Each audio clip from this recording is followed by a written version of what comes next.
Hello and welcome to another Loco Works Wednesday. Today's going to be a little bit different. Rather than working on one specific project, I'm going to be going through a couple of things that have been sitting here on my workbench needing some attention. So we have a couple of things here. We have this Bachmann Railfreight liveried bogie Bolster, and it basically needs some of the extra detailing done to it, so we'll be doing a little bit of that. We also have this old Hornby HST, and you can see here I've removed the motor bogie from it, and that's because I kind of basically stripped it down and dumped a lot of the components into some rubbing alcohol, and the reason for that being it was basically giving a bit of a problem in terms of the screeching and so on. So I'll probably also clean up the bogies here as well, just to be safe. Also have this Bachmann pillbox brake van. It's in BR departmental olive, and it came with a bunch of extra detailing bits, so I'm going to pop this open and see if I can figure out what these are for. I suspect it may be some of the underframe detail, in which case I may or may not add it. Also, to wrap that up, I have two locos that are in need of a bit of repair. Here we have this Bachmann Class 20. You've probably seen this around quite a bit. It's the one I use for track cleaning with the CMX track cleaner. So it's got the kadee coupler on that end, and then it's got the regular tension lock on the other end. And what happened was a long time ago I was running this with the kadee coupler back to back with the other Class 20, and somehow the buffers got interlocked and it pulled this buffer loose. And to be fair, I think this was damaged in transit to start with. It was falling off by itself a few times, so we will stick that back on there as well. And then finally I have a Heljan Class 128, and it had the usual problem of some detailing bits fell off of it, and so we'll be showing you how to simply glue those back on. So that's the plan for this video, bit of a mix-up with a couple of different things. So let's get started. Okay, so first up we have the Bachmann Class 20, and you can see here I've put it on its side, used our two pieces of foam here just to balance it out. Now what I've also done is I've taken the broken buffer and I've basically reinstalled it. You can see there's a little crack along the outside, so it's obviously snapped off probably in transit. But what I've been able to do is basically just reseat it, and I used the edge there to figure out where it actually originally came from. So it should be in the correct orientation, and it's all ready to be glued. So what I'm going to do is I'm basically going to pull it out and put a little dab of glue, and then push it back in, and then let it sit there. It's important that you use a very small amount of glue, because these are actually sprung buffers, sort of, like so. That one doesn't spring very well, but this one does. So we don't want to glue these and then find that we've damaged the sprung buffer feature of that. So what I'm going to use is I'm going to use a slow drying multi-purpose cement. It dries clear and it holds reasonably quickly, and I'm going to use just a simple toothpick to stick it or apply it. So it's pretty straightforward. Just open the glue, and we're going to just slightly pull that back. And we're going to take a very small amount like so, and just dab it along the inside like this, and now of course this is popped out, so I'm going to have to re-figure out how it was attached, but basically you just want to touch the glue. We don't want to get too much of it on there. You can see there it'll dry clear. Alright, so next up we just simply push that into place and then twist it around until you can see that it's lined up properly. And it's been now lined up properly. Now what I'm going to do is just take a small dab that's a little bit further down the tube here. It's a little more liquidy, so to speak, and I'm just going to gently dab that on there. It should hold. You want to use a very small amount, even though it'll dry clear. You still don't want it to be kind of any kind of raised residue on there, and that should do it. So I'm going to let that dry, and like I said, it will take probably about 12 to 24 hours to dry properly. Before I move on to the Heljan, just another quick tip: when you are reinstalling the buffer, it always helps to actually look at it from this angle as well, from the top and the bottom, and that way you can make sure that it's actually level and parallel with the other buffer. So there, it's looking pretty good, and you can see it looks okay that way as well.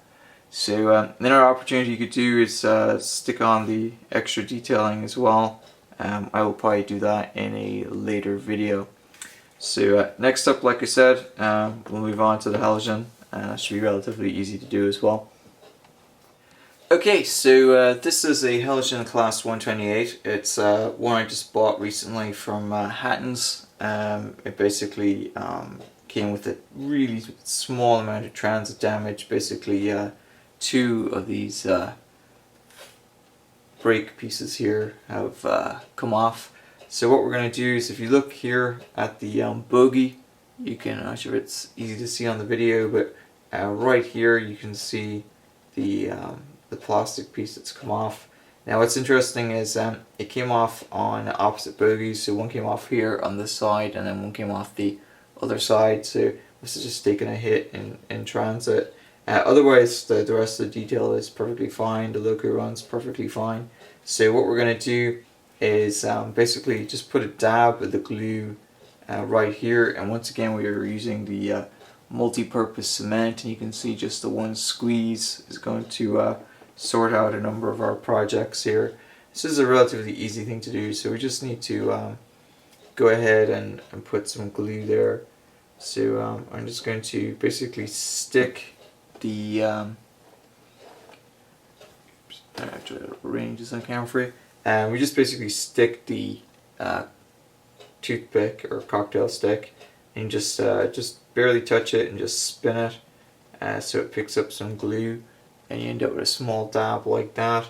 Then you just sort of use the same technique, so you just kind of dab it a little bit onto the loco like so, and you don't really need a lot of glue to hold the pieces together.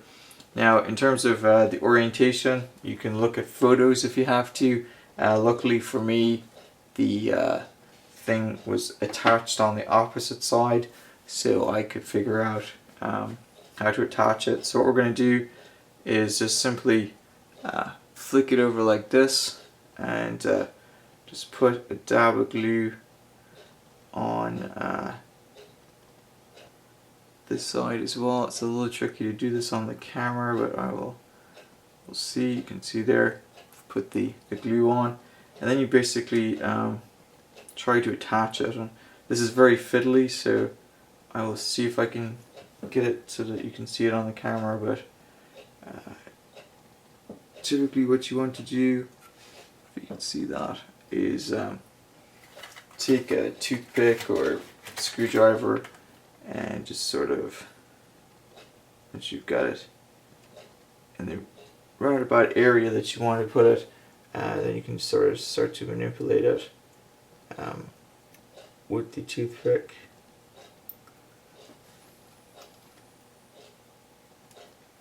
Now you can see here, one of the reasons I used the multi-purpose cement as opposed to super glue is that it will take a little bit of effort to manipulate this into the right position, and with the super glue it's going to leave residue. You might end up with sort of a reaction between the glue and the plastic, and it will just leave kind of raised bits all around the bogie detail, which is not what you want to do. So you just need to be a little patient, and this will take a good 6 to 12 to 24 hours to glue properly. If you try to run it before then, you'll likely have the piece fall off again. But here you can see it's in the right position. We can chip off any excess glue with this, and you can press it firmly once you know that it's in the right position. And obviously it's a good idea to just double check against the other side that it is in the right position, and then you're good to go. So that's the repair done to this. So I'm going to set this aside, and then we're going to move on to the bogie bolster. So while I was getting ready to switch over to the bogie bolster, I realized I had this Bachmann A4. It's Sir Nigel Gressley, and you can see there in the front it's missing the coupling. So what I've done is just taken some more multi-purpose cement. I've dabbed it inside the holder, and I'll do the same thing with the coupling end. And basically the coupling has a small, I don't know if you can see that, small kind of hook on one end that goes into the loco. Now this stuff gets tacky the longer you leave it out, so it's best to try to get it in as quickly as possible. But what we're going to do is just pick up the loco like this and drop it in like so.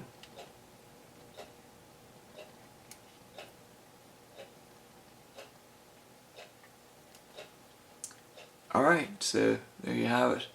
So we'll let that dry as well, and then we should be good to go. So next I'm going to move on to the bogie bolster like I promised, and we'll show you how to add the extra detail to that.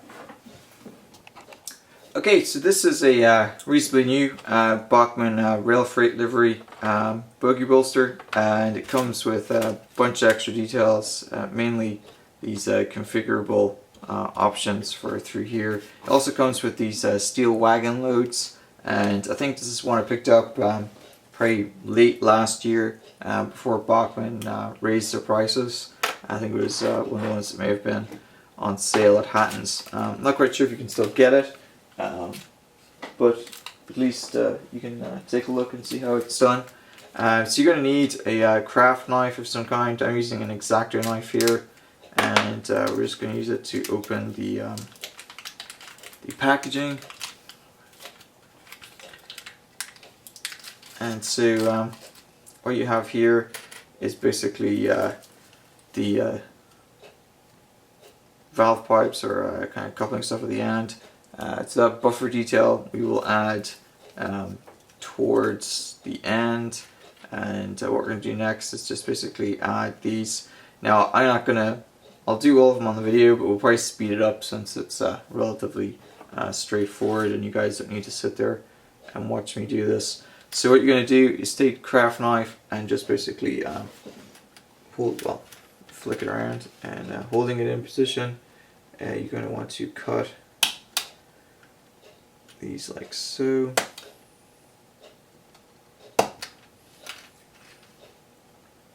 And as you hold each one down, the base is the most important one to get right.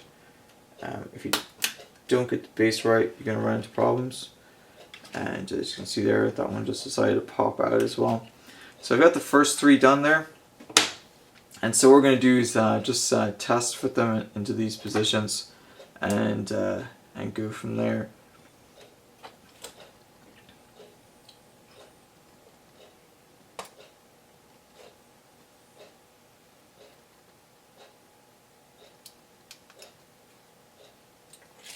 So you can see there, they fit in relatively easily. So what I'm going to do now that I know these ones fit okay, I'm going to go and check out a couple of photos real quick to make sure I get them in the right positions, and then I'll go ahead and glue them in place. So give me a second and we'll get this finished. Okay, so after looking at a couple of different photos, they vary in configuration as I suspected. So there's 3 positions. You can see there's 1, 2, 3. So you basically have a choice of where you can put these. So you can either put them here, here, or here, and same on the top. There's also a position to put them through the center as well. So looking at the photos though, it looks like they were typically installed in one of these outer sections, but since this thing came with a wagon load, some steel pipes, or sorry, steel beams, I think what I'm going to do is test fit the steel beams with these just in place like this. And you can see it comes with these 3 steel beams, and these aren't anything special. These are actually I-beams. You can make more of these using Plastistruct, so it's not anything too special. But if I put these in here, I suspect I'll be able to line up about 3 of them on that inner one like so. Yeah, so it's pretty well form fitting there with the 3 in that central sort of position. So I think what I'll do is probably go ahead and just glue them in place for that particular one. So let's go ahead and do that. So just so I don't lose them, I'm going to do these in 3s, and what we'll do is we're just going to take the glue and just give it a tiny squeeze. Hopefully, yeah, there it goes. Now what we're going to do is just pop these out, just barely touch them against the glue, and then drop them back into place. So take it out, just touch the glue, and put it back into place. And I'm not actually looking at the camera, so I'm gonna see if I can apologize if that was just off camera, but I'm gonna look at the camera now. So you can see I've just dropped that into place. If you can see that too easily, there is a bit of glue on it, and then we'll turn around and drop it into place here. And what I'm going to do now is just cut the next 3.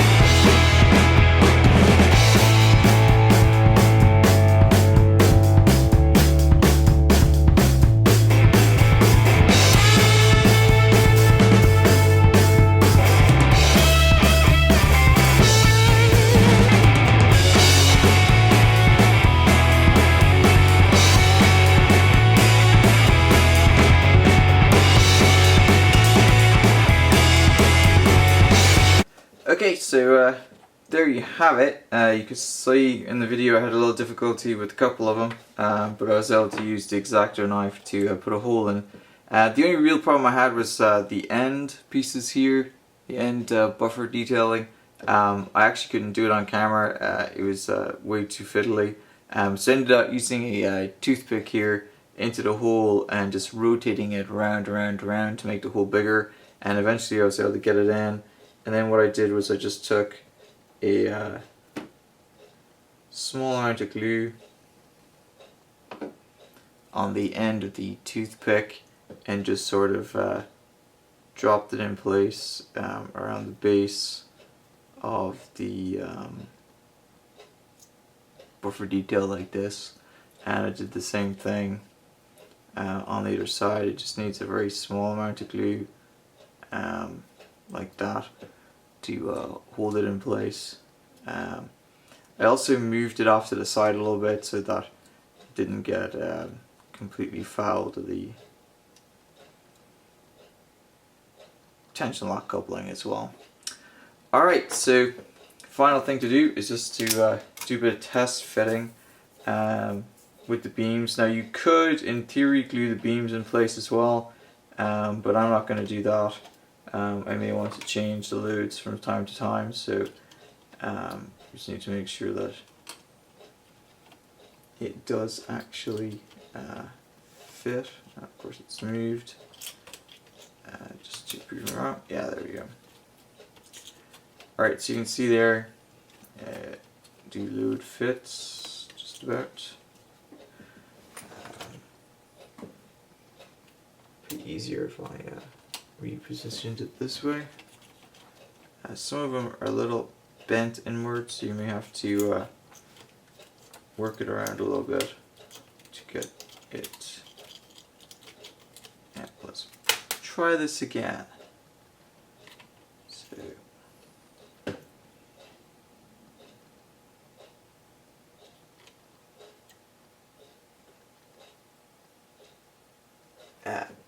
so I actually made a mistake. That's easily rectified.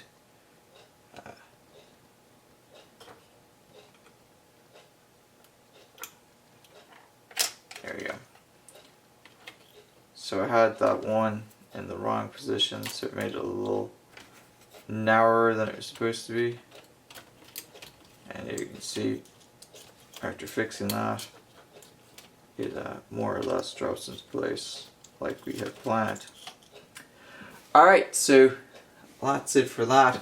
So the last thing, or last two things I have left to do are the HST and the pillbox. So I'm going to do the pillbox next. Actually, you know what? I'll go ahead and do the HST since I know exactly what I'm doing with that. So while I've been doing the other parts of the video, I've actually had the various components of the HST's motors sitting in this rubbing alcohol. Now, I didn't take everything out, I just took the copper plating and the plastic pieces. Again, if you have any cuts on your fingers, probably not a good idea to dip them into the rubbing alcohol, but it's not too bad today. So what I'm going to do is get a bit of kitchen towel or paper towels here in the US and just dry these up, and this will help to get any of the dirt off of it. Now again, this HST is an old Hornby one, it's not the newer one, but it's relatively easy to take apart and put back together. This particular one was making a kind of screeching noise, which is usually the bearings or the motor being dirty. So after doing a little bit of oiling, it kind of went away and then came back. So that's usually indicative of a problem with it needing to be cleaned. So these are all dry now. We'll have to re-lubricate them in just a second. But before I do that, I'm going to go and try to clean the motor as well as I can as well. So this is the motor. I'm going to dip this Q-tip into the rubbing alcohol and sort of set it inside like this and just wiggle it. And as you can see, it's coming out pretty dirty. And then you kind of just want to dry it as much as possible. Now I could take this thing further apart, but I'm hoping that I won't have to do that. I'm hoping that cleaning this on the top and the bottom will be enough to get any kind of extra carbon buildup cleaned off.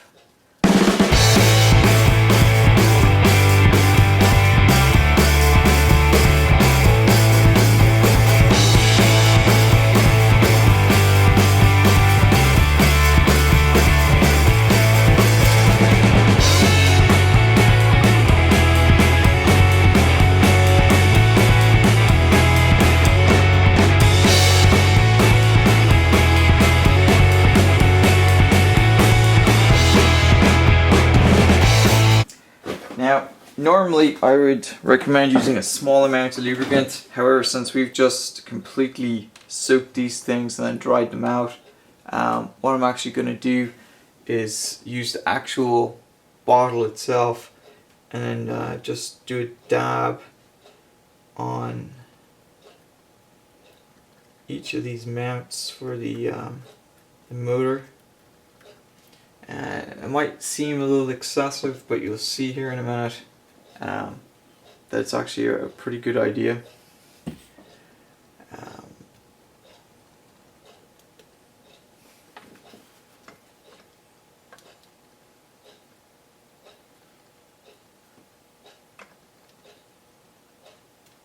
So you have to slip the first ones. Move the camera, just move this over a little bit. So you can see, but basically you have to sort of slip it in behind the wheel and drop it in place like that. Now these ones I typically will just give a little bit of lubricant like so, and then these go basically face down, and then you can just test to make sure that they do turn, which they do, and then I'll do the same thing with this one. Just lubricate it, not too much. If you do happen to put too much on it, you can just hold it like this and rotate it, and it'll be alright. Yeah, do keep in mind you want to make sure it all interlocks okay. So you can see there, do a dab of lubricant on the top of that, and then all we have to do is put this copper plate back into position, and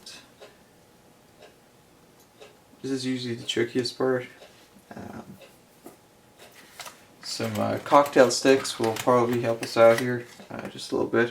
I did notice there's a bit of dirt residue from the actual motor body there, so we want to get rid of that. But then just to position this into place is relatively easy. You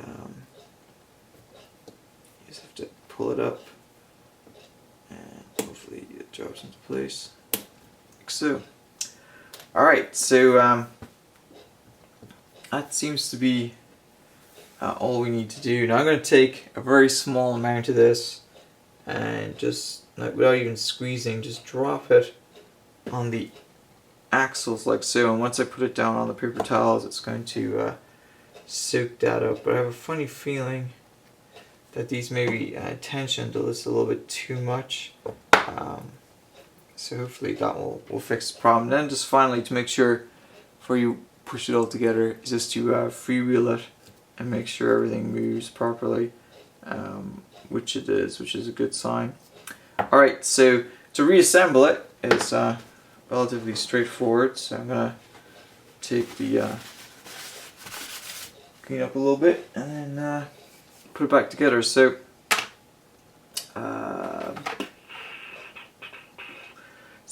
first thing you do is you need to line it back up into the bogie connect or bogie piece here. Now the nice thing with these is that the coupling goes on the outside, and you see the wiring on the HST is coming from the inside, so you know that it's going to go this way. Now these things just drop into place, and there's a little hook right here that interconnects with the sorry, there's a hole right there on the chassis, or sorry, the bogie plate, and it kind of drops into here. So you'll have to forgive me. It is about 3 o'clock in the morning here, so I should think it might be closer to 4. But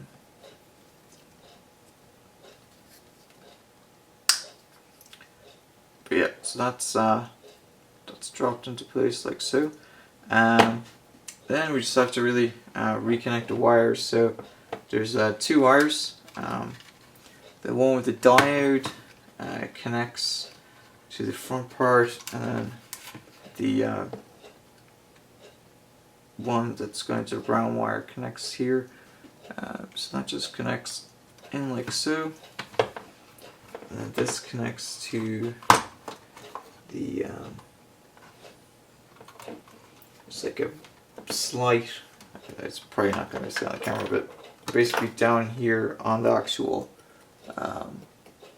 motor itself on the chassis, there's an actual connection. So what you do is sort of angle it and hope it cooperates to some degree. Yeah, that wasn't too bad. And then finally, you just, the smaller peg or larger peg goes in first, and then you should just be able to drop that in place like so. Alright, so I'm going to go give this a bit of a test run on the layout, and hopefully it no longer screeches. Alright, so while that is running, we have this southern pillbox. It's Bachmann's 38404 and BR departmental olive green. Now, I'm not actually sure where these pieces go. There's 1, 2, 3, 4 pieces that kind of look like some form of railing, and then there's these 2 pieces here that I think maybe some kind of underframe sort of detailing. So it's a bit late here. It's about 4 in the morning, so I'm not actually going to try to do this. I had thought, because I was looking at some of the other brake vans that I have, they have kind of railing detail on the end here, but these don't quite look like they go there. So there's no holes either on that for that sort of thing. Also, the photos I found had no kind of railings at all on either end. So if anybody has any clue what these pieces are for, maybe they're some sort of detailing for the bogies here on the side. That's one possibility. I'll have to maybe do a bit more research and look at some more photos, but don't want to glue it on and obviously have it wrong. So if anybody has any idea what these pieces are for, or if they've done it before, please leave it in the comments below. If not, I will try to figure out where these things go, and we'll do an update video for you in a day or 2. Alright, so that's it for today's Loco Works Wednesday. Slightly different, rather than just working on one loco. Had a couple of smaller little projects to work on, so went through those. So hopefully you guys found this useful, and until next time.